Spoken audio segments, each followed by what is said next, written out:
肖战演的《射雕英雄传之侠之大者》，这个郭靖到底好不好？你喜欢他了？不只是喜欢，比喜欢还要多很多。我在草原等了你2年，你回来就跟我说这个。我之前不知道喜欢一个人的感觉是什么。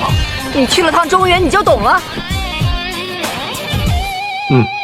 那一年的雪花飘落，梅花开枝头。那一年的花前翅膀，留下太多愁。是好还是不好，导演都有决定性影响，这个不可否认。有些时候甚至是演员都不知道导演具体要什么，你就要去立刻执行。我记得有一场戏是我跟黄蓉奔向那个山头，奔完之后我们又回到了那个草原大本营。我刚刚坐车下来，然后导演就说快上马骑。我说往哪儿骑啊？导演就往太阳那个方向骑。然后我就带着一匹马队，然后往那个太阳方向奔。我整个人都懵的，骑完又骑回来，又骑回来又骑完。然后太阳说，导演说好收工。然后导演我刚拍了啥呀？因为我拍了啥？因为要抢天光，就太阳要落山了。但是我这么说并不是我认为这一版的郭靖不好，而是他和黄日华演绎的郭靖只是在不同的视角。肖战这一版让我们感受到的是侠之大者，当以苍生为念。电影的最后，大汗问郭靖，天下英雄谁比得上我？郭靖说，真正的英雄不是南征北伐，而是忧国忧民，永怀怜悯之心，那才是侠之大者。有人说这样的台词就像我们小时候写作文结尾要扣题一样，太生硬了，太不像一个憨憨的郭靖说的话了。面对这样的想法，让我想起了肖战在窦文涛的访谈节目里回答窦文涛的提问，你觉得演郭靖最大的难度是什么？肖战说，我觉得最大的难度在于郭靖这个角色大家太熟悉了，每一个人心里都有一个自己的郭靖，在这个基础之上，我怎么诠释才能够更符合更贴近大家的想象？这让我觉得肖战的认知非常清晰，1000个人心里有1000个哈姆雷特，你最多只能做到竭尽所能，永远不可能面面俱到的符合每一个人的想象。83版的黄日华的憨厚演绎是地域文化和时代背景下对于江湖侠义的诠释，标志性的摸头憨笑契合了那个时代大众对于简单可信的形象的心理投射，里面还包含着对于小人物逆袭的理想化英雄情节的期待。但是金庸原著当中郭靖的大智若愚更偏重大巧若拙，无论是徐克导演的溯源理解或者是个人加持侧重，都不是凭空想象，没有逻辑的添加。黄日华版的郭靖迎合小人物逆袭的大众心理，徐克交给肖战的视角是苍生，是国家，是大智若愚，是大巧若拙的大视角。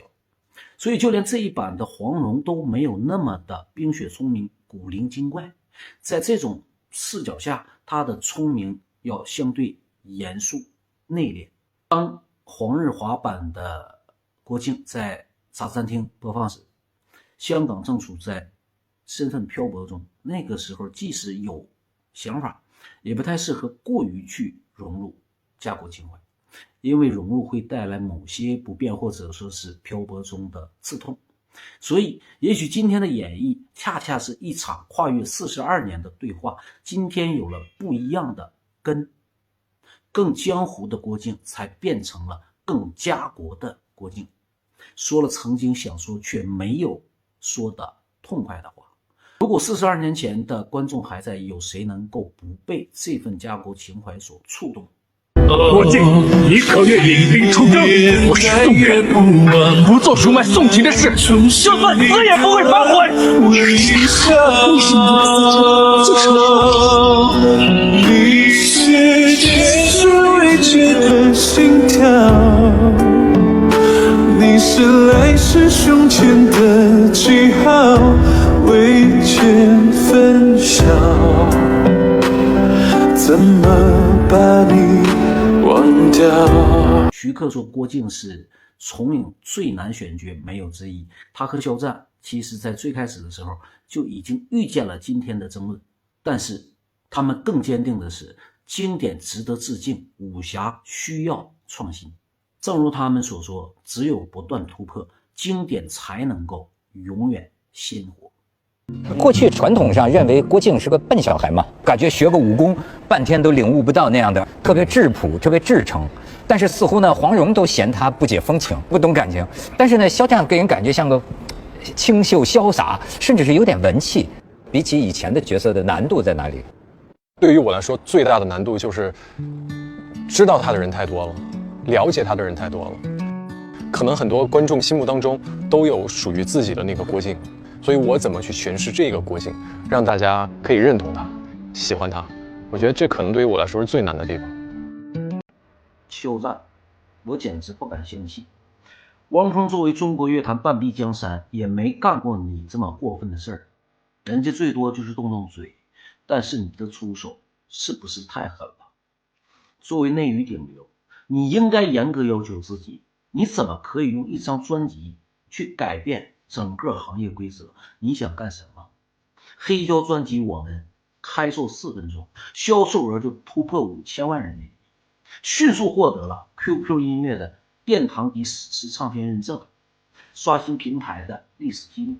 14个小时销售额飙到了2.5亿，直接在腾讯音乐实体榜上包揽了周榜、月榜、年榜和总榜所有第一。你想干什么？有人统计，去年全国黑胶市场2.7亿，你一个人扛起2.5亿，你咔一下省个93%，你让半壁江山情何以堪？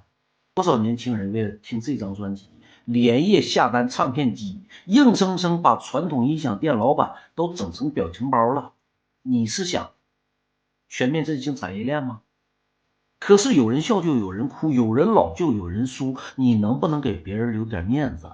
也不吆喝，也不说话，静悄悄你就往出甩王炸。整个黑胶市场你才给别人留了 0.07 个份额，能不能吃饱咱不说，你能不能给别人留点面子？本以为2024年你就已经够气人了，可是跟2025年一比，只能说你是没有罪与，只有更厉害。你这连环操作简直就是年度奇观。你这张黑胶专辑硬生生把秒杀玩成纪实文学，不光抢购按秒算，发货你都精确到秒。但是从3月3号到3月31号都发了多少批了，才发到前85秒下单。预售4个月还是发第1个小时的订单，一边发货一边晒单。你作为一个第一名，你总晒单，你觉得这种行为烦不烦人？凡尔赛，凡尔赛，是不是就搁你这儿来的？当初你说不限量，很多美女才在那卡点下单，就想要个仪式感。这下可好，下完单以后生活老充实。原来的1年是想你的360，现在直接变成了等你的360。原来就以为热爱可以岁月漫长，现在一看这岁月也太漫长。这下单哪里是下的黑胶唱片呢？这简直就是时空胶囊。这还是你加班加点赶进度，你要是不加班不加点，那等快递到了估计都得留给孙子当传家宝。